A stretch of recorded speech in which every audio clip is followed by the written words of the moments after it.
Guys and welcome back to my channel. पहले हम लोग इस कहानी के कुछ चीज़ों के बारे में बात कर लेते हैं। इस कहानी में हमारा टॉप लैन वांगजी है। वेवुशियान बहुत ज़्यादा इनोसेंट है, उसे तो सेक्स का मतलब भी नहीं मालूम कि वो होता क्या है। और वेवुशियान को लैन वांगजी जब सेक्स करेगा उसे सिर्फ यही लगेगा कि वो उसे पनिश कर रहा है, और ये पनिश करने की कोई नई तरीका है। मैडम यू उसे हंटर उसे मार के पनिश करती थी और लैन वांगजी अपने नए तरीके से उसे पनिश कर रहा है। अब हम चलते हैं हमारी कहानी की ओर। इससे पहले के पार्ट में हम लोगों ने देखा था कि वेवुशियान की स्वाट सिर्फ उसके बारे में बता रही थी कि वो कैसा पर्सन है, और वो कभी भी ध्यान ही नहीं देता कि उसके स्वाट समन हो चुकी है। और स्वाट को इतना गुस्सा आ रहा था, वो गुस्से में कहती है कि किसी का गला नहीं काटना, तुम उसे सब्जी भाजी ही काट लिया करो। और स्पिरिट अब गायब हो जाती है और कुछ टाइम बाद वेवुशियान के हाथ से वो बुक भी पूरी डिसअपियर हो जाती है। वेवुशियान कहता है कि अब ये बुक कहाँ चली गई, और वेवुशियान उसे पूरे रूम में पलंग के नीचे वगैरह सब दूर देख लेता है। वेवुशियान को बुक नहीं दिखती। वेवुशियान कहता है कि लगता है किसी ने मेरे को फ्रॉड बुक दी थी, जो कुछ टाइम बाद खुद ही ऐसे गायब हो गई, जैसे उसने मुझसे कोई सामान चुराने आई होगी और वो लेकर चली गई। वो बुक पूरी तरीके से वेवुशियान समझ चुका था, और अब उस बुक का काम ख़त्म हो चुका था, इसलिए वो पूरी तरीके से गायब हो गई। और वो बुक की आत्मा भी सोच रही थी कि किस इंसान ने मुझे सीखा है। सारी चीज़ों को मास्टर करने के बाद गाली भी मुझे ही पड़ रही है। बुक की स्पिरिट को भी बहुत गुस्सा आ रहा था, और वो हेवन से वेवुशियान के पास आके उसे पीटना चाहती थी, पर वो स्वॉर्ड स्पिरिट उसे कहती है कि कोई बात नहीं, तेरा क्या कहना, तेरे अंदर से ही मुझे भी सीखा है, पर मेरी आज तक कोई इज्जत नहीं हुई तो तेरी कहाँ से हो जाएगी। वेवुशियान अपने रूम से बाहर निकलता है और अपना सारे काम वापस स्टार्ट करने लग जाता है। पहले वो पूरे मेंशन की सफाई करता है, फिर मेड्स भी आके उसे अपना अपना काम देने लगती। कोई उसे कपड़े धोने का काम थमा जाता है, तो पूरे कोई गार्डन में पेड़ पौधों को पानी देने का। वेवुशियान के पास इतने सारा काम हो जाता है, और उसके बाद वेवुशियान उन सबके लिए कुक भी करता है। ये सारे काम कर करके वेवुशियान बहुत ज़्यादा थक गया था, बट अब उसे इन सब की आदत भी हो गई थी। और लैन वांगजी ने जैंग क्लैन पे कब्जा कर लिया था, और अब वो यहाँ पे जैंग क्लैन को विजिट करने आ रहा है कि उसने जिस क्लैन को जीता है वो भी तो देखे कि वो अंदर से दिखता कैसा है। और यहाँ पे वेवुशियान को छोड़ के सबको मालूम है कि लैन वांगजी उनके क्लैन पे कब्जा कर चुका है, पर वेवुशियान तो अपने ही काम में मस्त है और उसे कोई लेना देना नहीं कि कौन कहाँ का किंग है। वेवुशियान जाके अब सभी पेड़ों को पानी देने लगता है। लैन वांगजी तभी उस कॉरिडोर से अपने पैलेस को पूरा घूम रहा था। वो देखता है कि कोई पर्सन गार्डन में बड़े आराम से पानी दे रहा है और कुछ गुनगुना रहा है। लैन वांगजी सोचता है क्या इसे बिल्कुल भी टेंशन नहीं है कि मैंने यहाँ पूरे जैंग क्लैन पे कब्जा कर लिया है, और ये पर्सन इतने अच्छे तरीके से पेड़ों को पानी दे रहा है और गुनगुना रहा है। पर वो देखता है कि इस पर्सन के फेस पे मास्क है, पर इसकी आंखें जो रिवील हो रही हैं वो बहुत ज़्यादा खूबसूरत है। और सभी एनिमल्स भी वेवुशियान के आसपास ही मंडरा रहे थे। जो चिड़िया इंसान के थोड़े से पास आते ही डर के मारे उड़ जाती हैं, वो वेवुशियान के तो सर पे आकर बैठ गई हैं, और कई इधर उधर वेवुशियान के घूम रही है कि वेवुशियान बस हाथ बढ़ाए तो उसके हाथ में आके बैठ जाए। लैन वांगजी वहीं रुक जाता है, क्योंकि उसने इतने सारे एनिमल्स पहली बार देखे थे। लैन वांगजी को एनिमल्स बड़े पसंद है, पर उसे स्नेक्स बिल्कुल पसंद नहीं। उसे स्नेक से बहुत ज़्यादा डर लगता है। और वहाँ पे पेड़ पे एक स्नेक लटका हुआ है, और वेवुशियान उसके तरफ देख के स्माइल करता है और उसके फोरहेड से अपना फोरहेड टच करता है। लैन वांगजी वहाँ पे चक्कर खा के गिरने वाला था कि ये पर्सन पहले मास्क में है, मैंने इसका क्लैन को जीत लिया है, ये गुनगुनाते हुए पेड़ों को पानी दे रहा है, और दूसरी बात इतनी जहरीले सांप से ये तो ऐसे सर से सर मिला रहा है जैसे वो उसका छोटा सा बच्चा होगा, उसे प्यार कर रहा है। लैन वांगजी वहीं पर खड़ा होकर देखता है कि वो पर्सन अब आगे क्या करता है। वेवुशियान वहाँ से अब सारा काम करने के बाद एक पेड़ के नीचे जाकर बैठ जाता है और अपनी बुक खोल के उसे पढ़ने लगता है। वेवुशियान प्राइम मिनिस्टर बनना चाहता था, और इसीलिए वो सारी किंगडम की बुक्स पढ़ लेता है। कौन सा किंग पहले था, कौन अब करंट किंग है, वो सभी राज्यों के बारे में और सारी प्रॉब्लम्स पढ़ लेता है कि एक मंत्री को जो जो जानना चाहिए वेवुशियान को सब कुछ पता है। लैन वांगजी वेवुशियान को इतने कॉन्सेंट्रेट करके इतनी पुरानी हिस्ट्री को पढ़ते देख लैन वांगजी सोच रहा था, जब मेरे फादर ने मुझे ये सारी हिस्ट्री जानने भेजी थी क्योंकि नेक्स्ट किंग मुझे बनना था, मैं तो क्लास से भागने का बहाना ढूंढता था कि मैं इस क्लास से भाग सकूं, कितनी बोरिंग है हिस्ट्री। अब जो किंग चले गए उनका जान के मेरे को क्या करना है, किंग मेरे को बनना है, मैं अपने तरीके के नए रूल्स लगाऊंगा। अब वेवुशियान के पास बढ़ता है और उसके सामने जाके खड़ा हो जाता है, पर वेवुशियान लैन वांगजी को बिल्कुल ध्यान नहीं देता, और उसका पूरा कंसंट्रेशन उसकी बुक्स पे ही था। लैन वांगजी वहाँ पे थोड़ा सा खासता है कि वेवुशियान थोड़ी सी तो अपनी नज़र उठा के उसे देखे, पर वेवुशियान उसको पूरी तरीके से इग्नोर करता है। वो उसको तो मालूम भी नहीं कि यहाँ पे क्या हो रहा है।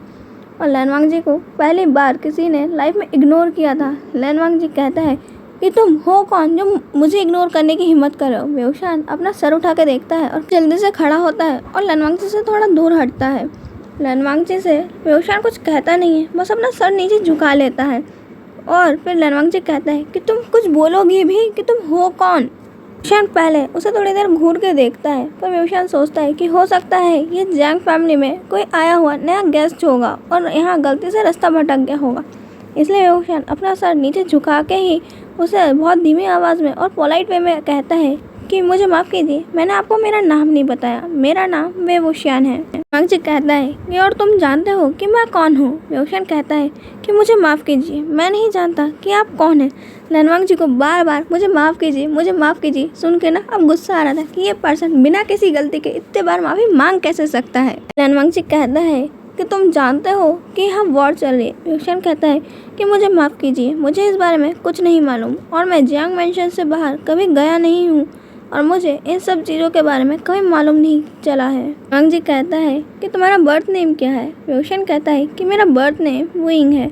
वांगजी कहता है कि ठीक है, अब से मैं तुम्हें इसी नाम से बुलाऊंगा। वेउशान इसे बात पे थोड़ा सा उसे चौंक के नज़र उड़ा के देखता है, पर वो वापस अपना सर झुका लेता है और हाँ में सर हिला देता है। वेउशान सोच रहा था कि ये कौन पर्सन है जो उसके बर्थ नेम से उसे बुलाएगा, क्योंकि यहाँ पे सिर्फ एक ही पर्सन है जो उसको उसके बर्थ नेम से बुलाती थी। वो एक ओल्ड मेड थी जो वेउशान का जब वो 6 साल तक था उसे ध्यान रखा। उसके बाद वो मेड मर गई। उसके सिवा किसी और ने वेउशान को वुइंग नाम से नहीं बुलाया। लैन वांगजी कहता है कि वुइंग, क्या तुम मुझे ये पूरा पैलेस घुमा सकते हो। वेउशान को लगता है कि ये पर्सन यहाँ पे मैडम यू का गेस्ट है और उसे उनके सारे ऑर्डर्स मानने चाहिए, इसलिए वेउशान उसे पूरा पैलेस घुमाने लगता है। लैन वांगजी को वैसे तो सब कुछ मालूम था इस पैलेस के बारे में, तब वेउशान को तो सिर्फ उसे देखना था। वेउशान उसके आगे आगे चल रहा था और लैन वांगजी पीछे से उसे घूरे जा रहा था और मन में सोच रहा था कि मुझे जानना है कि इस व्हेल के पीछे का पर्सन दिखता कैसा है। इसकी आंखें जितनी खूबसूरत हैं, इसका फेस उससे भी ज़्यादा खूबसूरत होगा और इसकी आवाज़ कितनी प्यारी है। वांगजी वेउशान को अपने एम्प्रेस बनाना चाहता है। वो चाहता है कि ये पर्सन जो भी है वो उसकी एम्प्रेस बने। वांगजी की बहुत सारी कॉन्क्यूपाइन और कॉन्सर्ट्स हैं, पर उसने अब तक किसी को भी अपनी एम्प्रेस नहीं बनाया है। वेउशान लैन वांगजी को जब राज्यसभा घुमाता है तो वहाँ पे वो देखता है कि सभी मंत्री अपना सर झुका के बैठे हैं और उनके गर्दनों पे तलवार रखी गई है। वेउशान वहाँ भाग के जाता है और उन सबसे पूछता है कि क्या हुआ, ये सब उनके साथ किसने किया, बट वो लोग कुछ नहीं कहते। और वहाँ पे मैडम यू भागते हुए आती हैं और वेउशान को एक स्लैब धर देती हैं और कहती है कि तुम हमसे पूछ रहे हो कि हुआ क्या, और जबकि तुम ही जिसने ये सब कुछ किया है उसे हमारा पूरा पैलेस घुमा रहे हो और हमारी कमियाँ बता रहे हो। तुमने हमसे देशद्रोह किया है, तुम हम सब के बारे में बाहर बता रहे हो, तुम गद्दार हो। वेउशान कहता है कि मुझे माफ़ कीजिए, पर मैं नहीं जानता कि मैंने ये सब कुछ कब किया। मैडम यू उसे फिर से एक और स्लैप करते हुए कहती हैं कि तुम अब मुंह बंद करो और अपना झूठ बोलना बंद करो। तुम कब से किंग को हमारे पूरे पैलेस के बारे में बता रहे हो। तुम जानते नहीं हो कि वो दूसरे क्लैन के किंग है और हमारे दुश्मन है, और तुम दुश्मन को हमारे क्लैन की सारी वीकनेस कैसे बता सकते हो। मैडम यू कहती हैं कि अब से तुम हमारे क्लैन में नहीं रह सकते, तुम्हें हमारे क्लैन से निकाला जाता है। अब तुम कहीं पे भी जाओ, उससे हमारे क्लैन का कोई लेना देना नहीं। तुम जियो या मरो, इसके बारे में हमें जानने में कोई इंटरेस्ट नहीं है। मैडम यू ऐसा कहते हुए वेउशान को एक किक मार के अपने आप से दूर करती है, जिसके कारण वेउशान का सर जाके टेबल के कोने से टकराता है और उसके सर से वहाँ से ब्लड आने लगता है और वेउशान वहीं पे बेहोश हो जाता है। मैडम यू फिर से वेउशान को एक किक करते हुए कहती है कि मुझे मालूम है तुम नाटक कर रहे हो, तुम उठो और यहाँ से निकल जाओ, वरना मैं तुम्हें यहाँ से जान से मार डालूंगी। वांगजी ये सब कुछ वहाँ खड़े होकर देख रहा था और अब वो मैडम यू के पास आता है और उन्हें वेउशान से दूर करते हुए कहता है कि जैसा कि आपने कहा मैडम यू कि अब वेउशान का आपके क्लैन से कोई मतलब नहीं है, तो अब से वो मेरी एम्प्रेस है और वो सिर्फ मेरा है, और उस पर आपको कोई हक नहीं बनता कि आप मेरी चीज़ को इस तरीके से हैंडल करें और उसे लात मारें। आप सब अब से उससे दूर रहेंगे और सब लोग उसके सामने सर झुकाएंगे। वांगजी लैन चिचन को कहते हैं कि ब्रदर अब आप यहाँ पे सब कुछ हैंडल कर लेना, और वो वेउशान को उठाता है और वहाँ से चला जाता है। लैन वांगजी वेउशान को लेके लैन क्लैन वापस पहुँचता है और वहाँ पे सबसे पहले अपने एंसेस्टर के टेंपल में पहुँचता है और वहाँ जाके वो प्रीस्ट को बोलता है कि तुम जल्दी आओ और यहाँ पे मेरी और मेरी होने वाली एम्प्रेस की मैरिज करवाओ। वो प्रीस्ट देखता है कि वेउशान तो बेहोश है। वो कहना चाहता था किंग कि हम शादी कैसे करवाएं, एम्प्रेस तो बेहोश है, वो कोई बाउस तो ले ही नहीं पाएगी। पर लैन वांगजी उसे कहता है कि तुम अपना मुंह बंद रखो और जो सोच रहे हो उसने अपने मुंह से निकालने की सोचना भी मत। प्रीस्ट सोच रहा था क्या किंग को कोई नई सुपर पावर मिल गई जो दूसरों के दिमाग भी पढ़ लेते हैं। पर वो कुछ बोलता नहीं है। शादी की सारे रिचुअल्स को स्टार्ट करता है। लैन वांगजी बेहुशन को अपने गोद में लेकर ही वो सारे रिचुअल्स को परफॉर्म करता है। और जब वाइन पिलाने की बात आती है तो लैन वांगजी पहले वो वाइन खुद पीता है और बेहुशान को बेहोशी की हालत में ही किस करके वो वाइन पिला देता है। और अब कहता है कि अब बेहुशान मेरी ऑफिशियली प्रेस है और तुम सब लोग उसे बहुत रिस्पेक्ट पे करोगे और उसके कोई भी ऑर्डर्स मानने से मना नहीं करोगे, वरना मैं तुम सभी को उसी समय मार डालूंगा। वांगजी बेहुशान को वापस ब्राइडल स्टाइल में कैरी करता है और अपने रूम में लेकर आता है और बेड पे लेटा देता है। बेहुशान के लिए ढेर सारा फूड मंगाता है क्योंकि उसे मालूम नहीं है कि बेहुशान का फेवरेट फूड कौन सा है। और वो इंतज़ार कर रहा था कि कब बेहुशान उठेगा और उसे सब्र नहीं हो रहा था कि उसे जानना था कि इस वेल के पीछे कौन है। और लैन वांगजी वो वेल हटा देता है और जब वो देखता है कि कितना खूबसूरत चेहरा है बेहुशान का और उसके होठों के नीचे का मॉल उसे और भी ज़्यादा खूबसूरत बना रहा है। लैन वांगजी तो बेहुशान को देखते ही रह जाता है और वो कहता है कि अब मुझे मालूम चला कि बेहुशान को लोग हेवनली ब्यूटी क्यों कहते हैं। इससे ज़्यादा खूबसूरत पर्सन इस दुनिया में कोई हो ही नहीं सकता। इसकी वेस्ट तो लड़कियों से भी ज़्यादा पतली है। इसके सामने कोई लड़की हो या लड़का कोई टिक ही नहीं सकता। लैन वांगजी धीरे धीरे आगे बढ़ता है और बेहुशान के नेक पे किस करता है और वो बेहुशान के लिप्स पे किस करने ही वाला था, पर तभी बेहुशान को होश आ जाता है और वो अचानक से उठ के बैठता है। तो लैन वांगजी को उसका सर इतनी तेज अपनी नाक पे लगता है कि लैन वांगजी के नाक से ब्लीड होने लगती है। लैन वांगजी के नाक से ब्लीड होते देख बेहुशान जल्दी से एक कपड़े को लैन वांगजी के नाक के पास रख देता है और उसके नाक में भर ही देता है। लैन वांगजी कहता है कि तुम्हें मुझे मारने का इरादा है, मेरे नाक में कपड़े डाल के मारने का। ये आइडिया तो बड़ा नया है। बेहुशान कहता है कि मुझे माफ़ कीजिए, मेरा ऐसा कोई इरादा नहीं है, मैं तो सिर्फ आपके नाक से ब्लड निकलते हुए को रोकना चाहता हूँ। तब लैन वांगजी को मालूम चलता है कि उसके नाक से ब्लड निकल रहा है। लैन वांगजी को तो ये बात सुन के ही सदमा लग जाता है कि उसको इतनी सी चोट से ब्लड कहाँ से आ गया। क्या बेहुशान की बॉडी स्टील से बनी है जो इतने से टकराने से उसके नाक से ब्लड आ गया। पर लैन वांगजी सोचता है जो काम आज तक कोई असैसिन नहीं कर पाया, मुझे हल्का सा हर्ट नहीं कर पाया, वो काम आते ही मेरी एम्प्रेस ने गलती से ही कर डाला। मुझे सोचता है कि मैंने जस्ट परफेक्ट एम्प्रेस लाया हूँ अपने लिए। बेहुशान लैन वांगजी से कहता है कि आपने हमारे क्लैन में अटैक क्यों किया और आप हमारे क्लैन के दुश्मन हैं, आपने मुझे पहले क्यों नहीं बताया। लैन वांगजी कहता है वो तुम्हारा बिजनेस नहीं है, क्योंकि लैन वांगजी बेहुशान को बताना नहीं चाहता था कि उनके क्लैन में दुश्मनी किस कारण है। और लैन वांगजी बेहुशान को बहुत गुस्से में कहता है कि तुम अब से यहीं रहोगे और लैन क्लैन के बाहर जाने के बारे में तुम कभी सोचोगे भी नहीं और इस रूम के बाहर तुम सिर्फ मेरे परमिशन से जाओगे। वांगजी के रूम के बाहर एक असैसिन खड़ा था जिसे सुनाने के लिए लैन वांगजी तो ये सब कुछ सिर्फ यूं ही बोल रहा था। बट बेहुशान अपना सर झुका लेता है और कहता है कि मुझे माफ़ कीजिए, मैंने आपसे सारे क्वेश्चन करे। लैन वांगजी बेहुशान को कुछ समझाना चाहता था बट बेहुशान कुछ भी सुनने से पहले फिर से बेहोश। वांगजी को सभी मंत्री एक मीटिंग के लिए बुलाते हैं कि उन्हें कुछ डिस्कस करना है जियांग क्लैन के बारे में, इसलिए लैन वांगजी को वहाँ से जाना पड़ता है। और लैन वांगजी के जाते ही लैन वूजी वहाँ पे आता है और बेहुशान को बेहोश देख के उसे लैन वांगजी के बेड से धक्का दे के नीचे गिरा देता है और कहता है कि तुम्हारी हिम्मत कैसे हुई मेरे वांगजी के बेड पर सोने की, इस पर सिर्फ मैं और मेरा वांगजी सोएंगे। और बेहुशान नीचे गिरने के कारण उड़ गया था क्योंकि बेहुशान बस थोड़ी थोड़ी देर में बेहोश हो रहा था और होश में आ रहा था। बेहुशान उससे भी माफ़ी मांगता है और कहता है कि मुझे माफ़ कीजिए कि मुझे नहीं मालूम ये सब कुछ क्या है।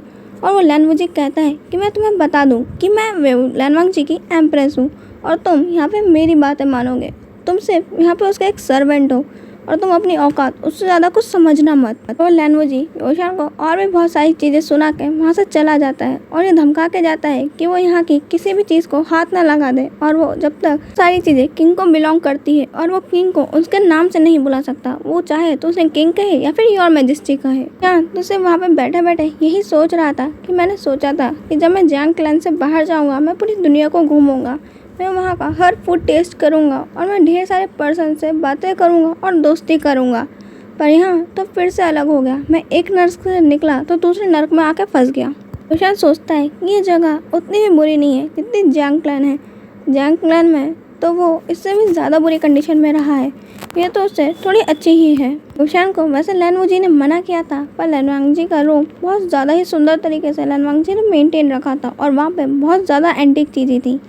रोशन को वहाँ पे समझ नहीं आता कि लैनवांग जी ने वहाँ पे प्लेट्स को इस तरीके से सजा के काय को रखा हुआ है। प्लेट है तो उसमें निकाल के खाना खाए, पर वो तो ऐसे सजा के रखा है जैसे उनमें डायमंड जड़े होंगे। रोशन अच्छे से चेक भी करता है क्या वो कोई इम्पोर्टेंट है, पर उसे वहाँ पे कुछ भी इम्पोर्टेंट नहीं दिखता। अब रोशन उस फूड के लिए उसी प्लेट को लेता है और उसमें सारा फूड सर्व करता है और खा लेता है। और फिर लैनवांग जी जैसे ही आके देखता है कि लैनवांग जी की सबसे एंटीक प्लेट्स को जिसे उसने ऑक्शन में जीता था उसमें वेवशान इतने मज़े से फूड खा रहा है। और लैनवांग जी को ये देख के अब सही में चक्कर आ रहा था और वो दरवाजे को पकड़ लेता है। और तभी वहाँ से वो सर्वेंट आता है और उन्हें पकड़ता है कि योर मैजेस्टी आप ठीक तो है। पर लैनवांग जी कहता है कि तुम यहाँ से जाओ। और लैनवांग जी अपना सर पकड़ लेता है कि मैंने इतने एंटीक सामान को अब तक संभाल के रखा था और उसने आते ही उसमें खाना खा लिया। शान लैनवांग जी को देख के कहता है योर मैजेस्टी आपको भी खाना है क्या, और वो अपनी चॉपस्टिक का फूड लैनवांग जी की तरफ कर देता है।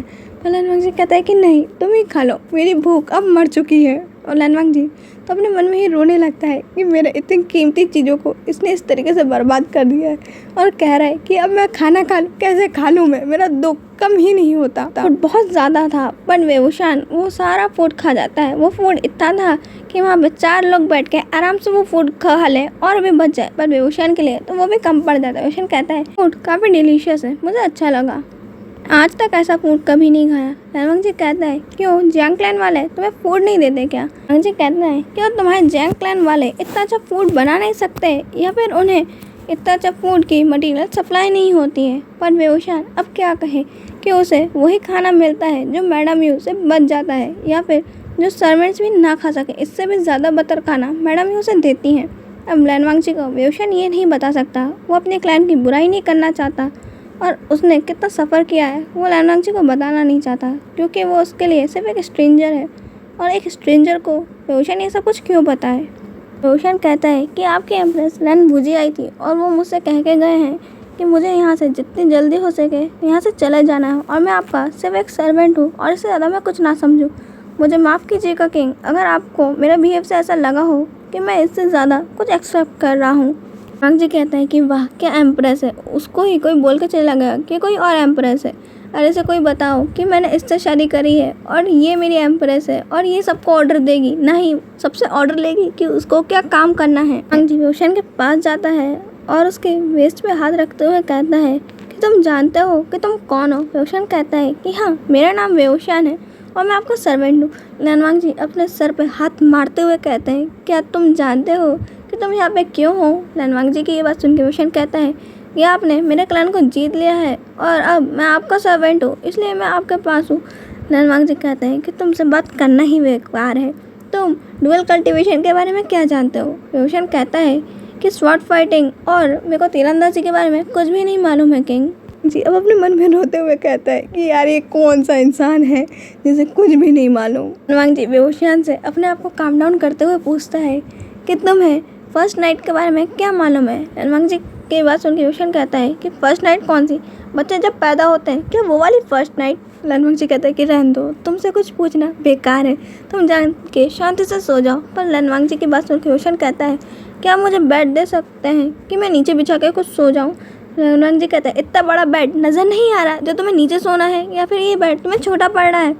लैनवांग जी की बात सुन के वेवशान धीरे से कहता है कि आपके एम्बुलेंस लैन वूजी ने मुझे इस बेड पर सोने से मना किया है।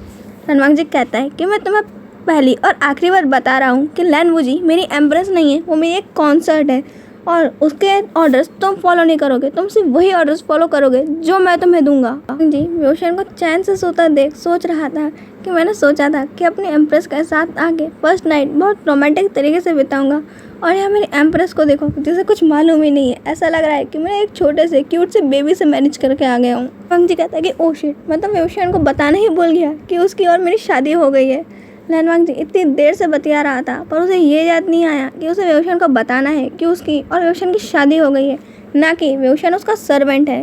लैनवांग जी वेवशान को उठाने जाता है कि अब उसे बताए कि वो यहाँ पे क्यों है, बट लैनवांग जी की बातों का वेवशान में कोई असर नहीं हो रहा था। लैनवांग जी बहुत बार वेवशान को उठा चुका था पर वेवशान की नींद टूटने का नाम ही नहीं ले रही थी। ऐसा लग रहा था कि वेवशान की नींद घोड़े गधे सब कुछ बेच के सो गई और वो किस बाजार में बिके हैं वो तो दूर दूर तक किसी को नज़र भी ना आए। जी थक हार के बेड पे सो जाता है, बट बेउशन की एक हाथ उसकी गर्दन पे इतनी टाइट हो जाता है कि उसको सांस लेने में प्रॉब्लम हो रही थी। लैनवांग जी कहता है कि दिन में तो इतना शांत रहता है और रात में क्या बॉक्सिंग प्रैक्टिस करता है या फिर जूडो मार्शल आर्ट सीखने जाता है, जो इतनी टाइटली मेरा गला दबा रहा है। अगर कोई अचानक मारे ना मारे, मेरे को मेरी वाइफ ही ज़रूर मार डालेगी। और अब मैं इस कहानी के बारे में एक बात बताना भूल गई कि ये ओमेगा वर्स नहीं है। अगर आप लोग चाहते हैं तो मुझे कमेंट में बता सकते हैं कि मैं इसे ओमेगा वर्स कर दूँ क्या। के लिए इतना ही, हम मिलेंगे नेक्स्ट पार्ट में। बाय।